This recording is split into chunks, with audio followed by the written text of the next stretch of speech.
dum-dum. What do you think of that, then? Not a lot. Oh, flaming thing. Well, I think that's a bit sad, if you want my honest opinion. I mean, a woolly hat's out of the thing for an Easter bonnet parade. What I had in mind was something would have me looking like Ali McGraw in Love Story. You've more chance of looking like Eddie Yates. Well, that out of yours looks like a traffic accident. You're only jealous. Look, are we having dinner before we go? Because if we are, we better start thinking about it. Oh, don't ask me. I couldn't decide what to have for breakfast, let alone dinner. Go and see what else he wants. I'm not asking her. Well, it's time she was out of bed. It is 12:30. Go on, then. Go and tell her. I'm not frightened of Elsie, you know. Mind you, she has taken it rather hard. I'm surprised. You'll be if you just found out you're being divorced. Well, it all depends.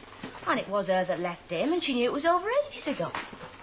I'm not so sure. Of course it was. She walked out of him in Newcastle and came back here. I'm not so sure.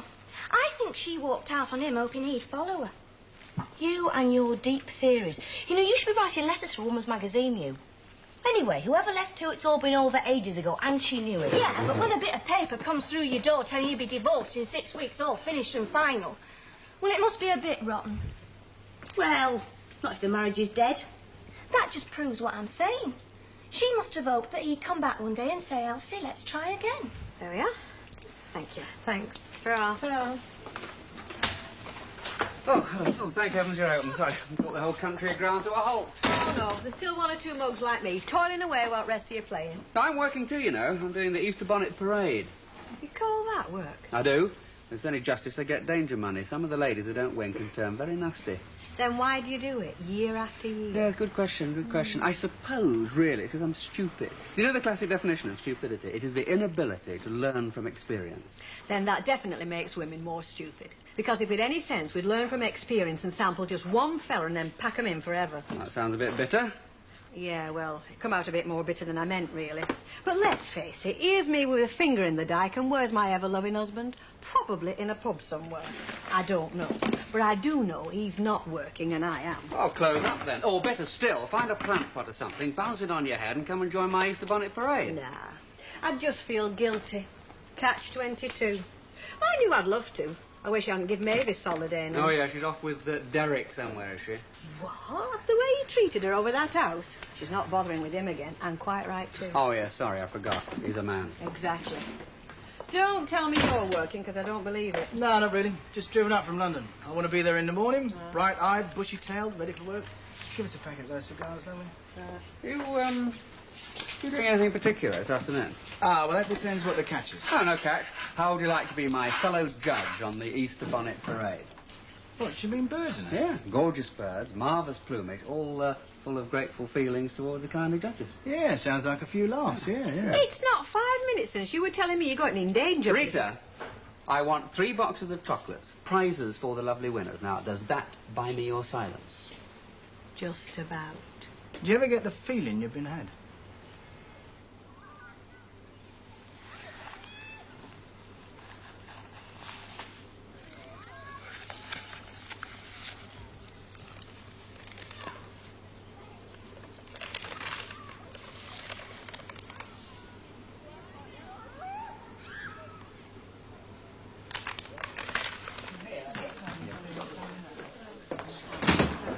Hello, Sue. Do you want a drink?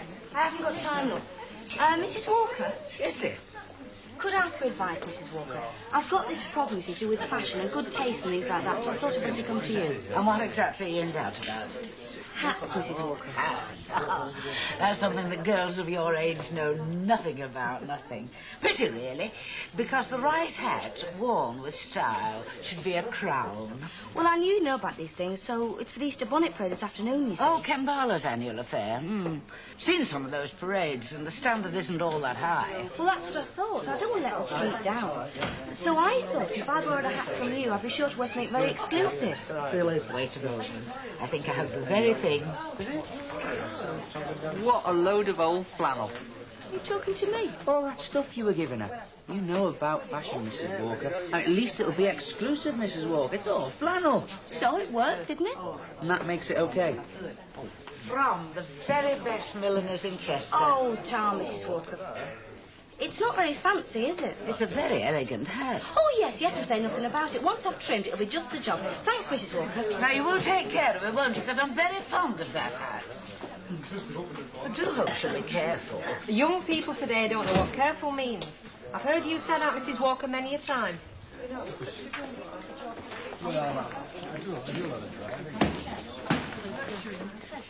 After all, she does work in a dress shop.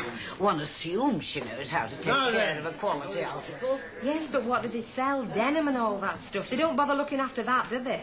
Can we have a bit of service? Would you attend to Mr. Tatlock? I don't feel up to it. Right, gents. There's something we want to sort out. Hey, who's handling this, you or me? Oh, let him get on with it, Johnny Jacko. I'm not stopping him. Well, us three, we're British Legion Domino Committee. It doesn't matter who you are in here, Thales all one price. We're not after cut price ale, love. We want somewhere for us meetings. Look, am I the treasurer of this committee or am I not? It were you come begging me to be treasurer, it were none of my seeking. Well, I'll let Tattoo do it. Yeah, well, look, we want to hire this snug for an important committee meeting this evening about 6 o'clock. Have you any objections? Because if you have, you know, we can always go to Flying Horse. It's just as convenient. Oh, no, it's not. Not for me, it's not. And I'm the treasurer. You see, we've got to have somewhere that's private so that folks don't come barging in when the committee's in session. Well, there's not a lot of folk getting this snug anyway, Albert. You're not likely to get your supping arms jogged. Yes, well, not likely, it's not good enough. We've got to have the use of this snug for our privacy. Now, is that agreed or not? Ah, go on then. Tell me one thing, though. If you three are the British Legion Dominoes Committee, how come you don't hold your committee meetings at British Legion? We don't like the ale there. Satisfied? Utterly.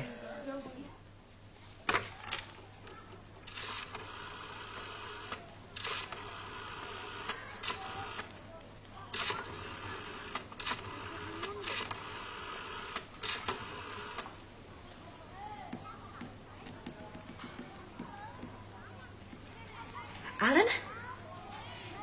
It's me. Yes, we have. Well, at least I've got something to say to you. The divorce papers came through. Yeah, I know it was, but it was still a bit of a blow, and... Well, I was just thinking that... Alan, listen a minute. It doesn't hurt you to hear me out. Look, can't we talk about it? I was just thinking, well, we should try and, well, reconsider. Well, it seems so silly, two people just splitting. Look, I just thought we ought to give it one more try because... Who to? That girl who came here. You're going to marry her?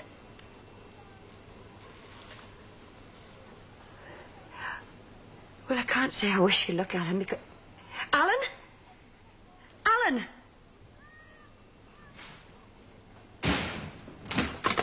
Hey, have you got any idea we've got a safety pin? The flaming fruit's coming off this hat. I've just dashed back from the Red Rat. They're getting ready for the big march cast. Some of those hats, you want to see them, what a laugh. Elsie? What? You're all right, aren't you? Marvellous. Well, I know you're depressed, but why don't you get yourself dressed up, pull all the stops out? I'm sure she'll put you up. Ah, there you are. I'm sure you feel better. Susie. What? Nothing. Go on, enjoy yourself. Well, see you. Wish me luck. Beth, you haven't had a card from Renee and Alf yet? The happy honeymooners? No, not yet. I reckon they'll be too busy. Or tired out. Well, with all the travelling. I mean, it won't be a piece of cake getting to Capri, will it? Not so much the actual travelling, dear, it's the waiting about at stations and airports and then being herded about like beasts of burden. Still, Capri in the spring. I wouldn't say no to the right fella if that's what we were offering. Come to think of it, I wouldn't say no to the wrong fella if that's what we were offering. I wonder if we'll meet Gracie Fields. Yes, please, miss. Half for you, Jacko. What about you, Tatters? You can have a rum if you want. Right, if you insist. 2 halves of bitter and a small rum. Ah.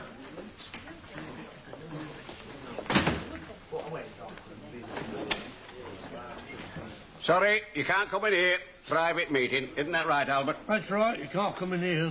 Albert, you better have a look who you're chucking out. Ina, when did you get back? Last night. And just in time, judging by the look of things. Yes, Mrs. Sharples. Milk stout, please, love.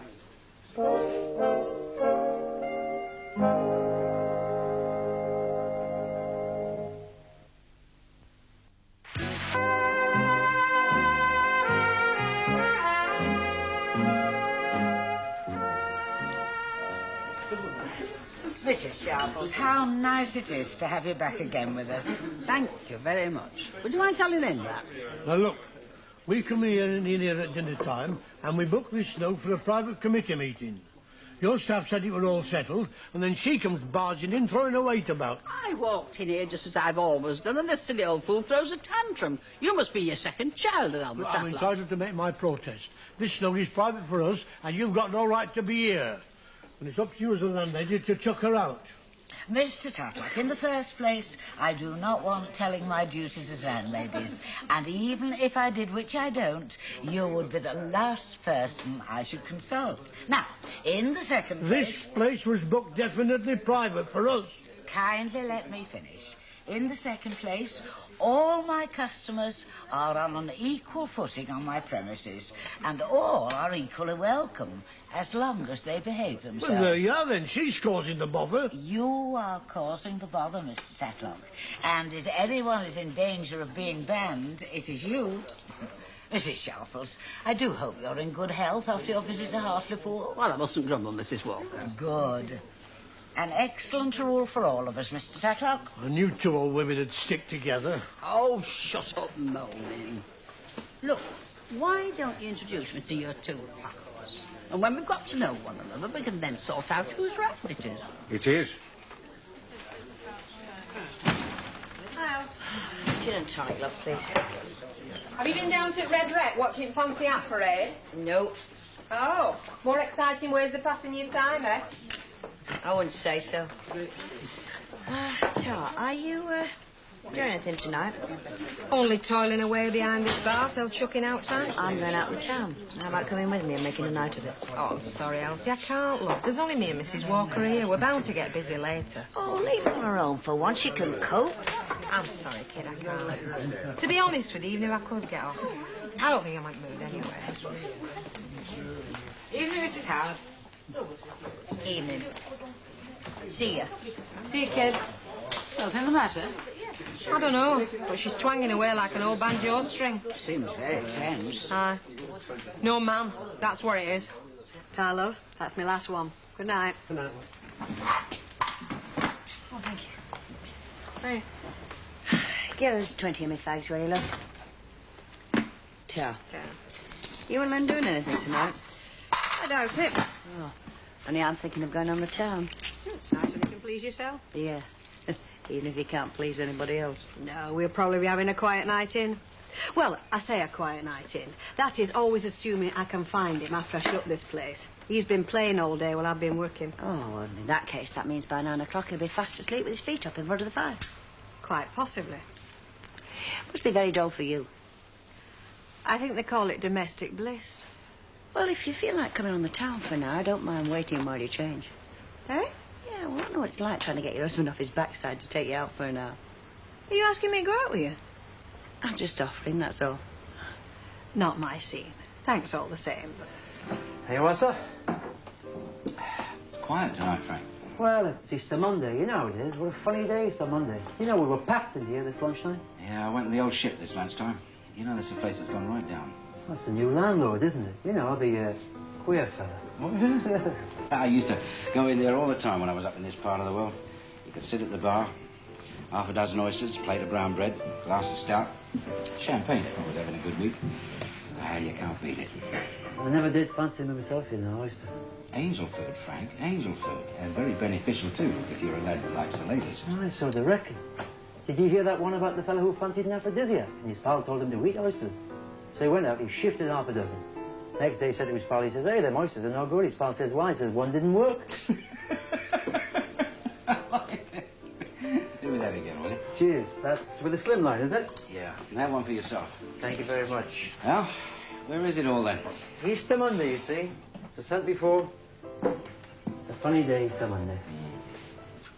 Hello, Mrs. Sharples. Can we come in? Indeed you can. Oh, we heard you were back, so we thought we'd pop in as we were passing. We're just on our way home. I'm very pleased to see you. Sit down. Let's have a cup of tea and a biscuit. Oh, no, thanks. Me and Madam have been guzzling lemonade down at the park. We're just about full up to the brim, aren't we, love? Hey, she's bonny.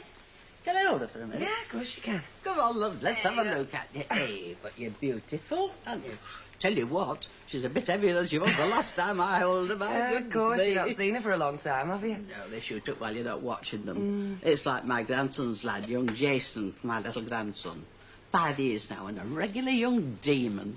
Do you know, you seem to have been in Hartlepool an awful long time, Mrs. Sharples. I mean, some people thought you might not be coming back at all. I know they wanted to make it permanent. They asked me to do, Colin, my grandson and his wife. They're very kind, you know, but, Yeah. you know. Well, why didn't you? Well, around here's home to me. I missed it, you know. I don't think I would. You'd be surprised how you'd feel, even the young and like you. But you lived round here as long as I have. I don't know, you know, I miss the folk. I even miss that silly old fool over at Tatlock, and he's not changed. There you are, sir. Ah, you have one? Yes, I've taken for half a lager, thanks, Mr. Lane. Could I have a gin and tonic, please? Yes, madam. Ice and lemon? Yes, please.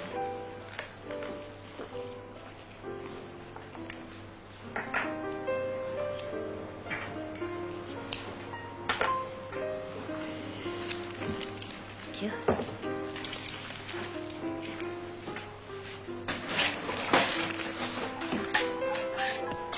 No, I don't have that one. Why don't you answer that, will you? Somebody's just been. You didn't win a prize. The judging was terrible. Well, how did you go on? You were wearing Mrs. Walker's best hat. You must have won. Nothing. You're kidding. With Mrs. Walker's crowning glory? Oh, the hat was fabulous. The trimming's terrific. The judges were rubbish. Have a grape. What's that mark on Mrs. Walker's vest hat? Oh, that, it's grape juice. I got some when I was trimming the hat. You wait while she sees it. She's not going to be pleased, lovey. Won't be pleased at all. I must say, I didn't reckon to your judging much either. Listen, if my judgment's no good, what am I doing having you as a trainee manager, eh? No, honest, I thought Gail and Susie's hats were as good as anybody's. Thank you, Steve. In fact, I thought Susie's was the best of the lot. Your judgment's terrible. Look, there was no way that a bird that works for me was going to get a prize. There's enough gossip about me around here as there is. Yeah, and I only live 3 doors away from you, so the same goes for me. I call that cowardly. What's the opposite of favouritism? It's what Susie's going to get off Mrs. Walker right now. I brought your hat back, Mrs. Walker. Didn't win anything, I'm afraid. Well, I'm quite sure that the hat wasn't to blame. Not taken very good care of it, have you? Oh, that stain. Well, it's grape juice, you see. I got some when I was trimming the hat, but I'm sure it won't notice. Well, only from above. I mean, only a bird would get a view of it, wouldn't they? If you leave it with me, I'll try and get it off with turp substitute. Thank you. I don't want turp substitute on any hat of mine. And what is more, you will never borrow another thing from me. Don't say I didn't warn you, kid. Well, it's no skin off my nose. What would I want to borrow from her again? You know, Susie, sometimes you can be dead ungracious. Not to mention insensitive. Please, could I have the same again, please? Yes, madam. Gin and tonic, wasn't it? Yes, that's right. I'll pay for that, Frank. No, really, thank you, no. Oh, yes, it's already paid for. Isn't that right, Frank?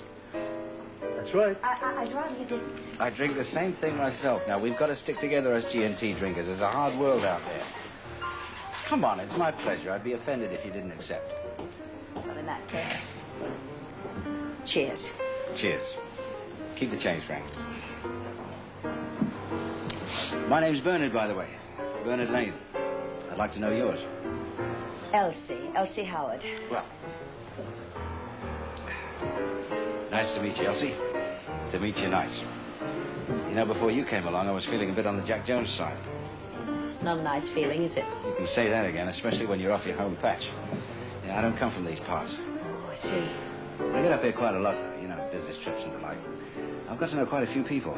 But when it's holiday time like today, I don't know what happens to everybody.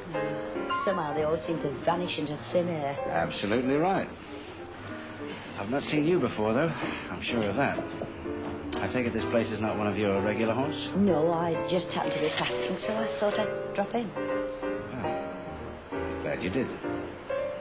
She handed it back to me with scarcely a word of thanks. And when I drew attention to the stain, she was most cavalier. Well, she's young. What's that got to do with it? Bad manners are bad manners at any age. Yes, but youngsters have a different attitude toward possessions, Mrs. Walker.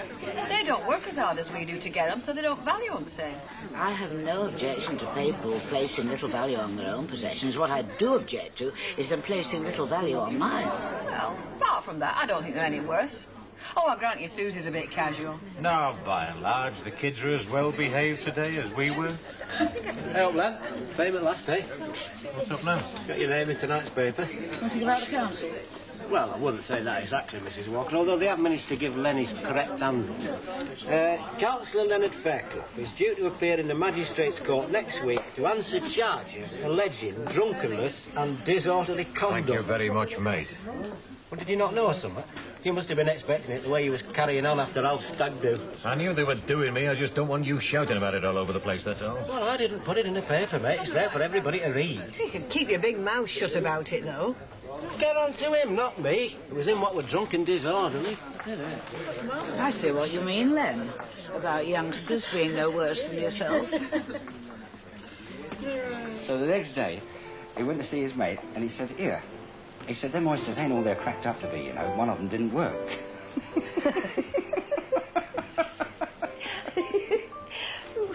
You must hear lots of stories on your travels. Hundreds of them. I often wonder who makes them all up.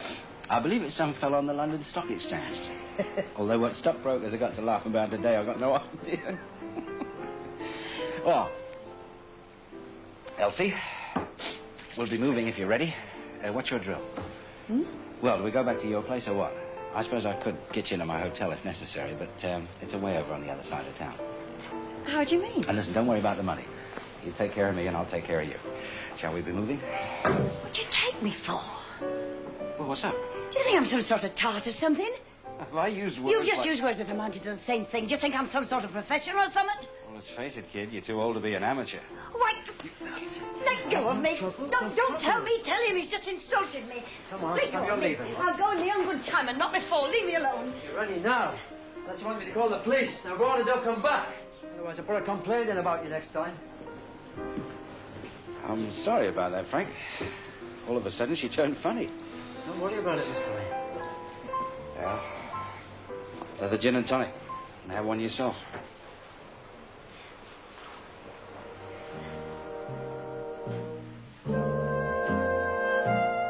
Claudia Winkleman gets handy with a needle over on Granada TV High Street in a few minutes and craft work, while here on Plus the drama continues in families.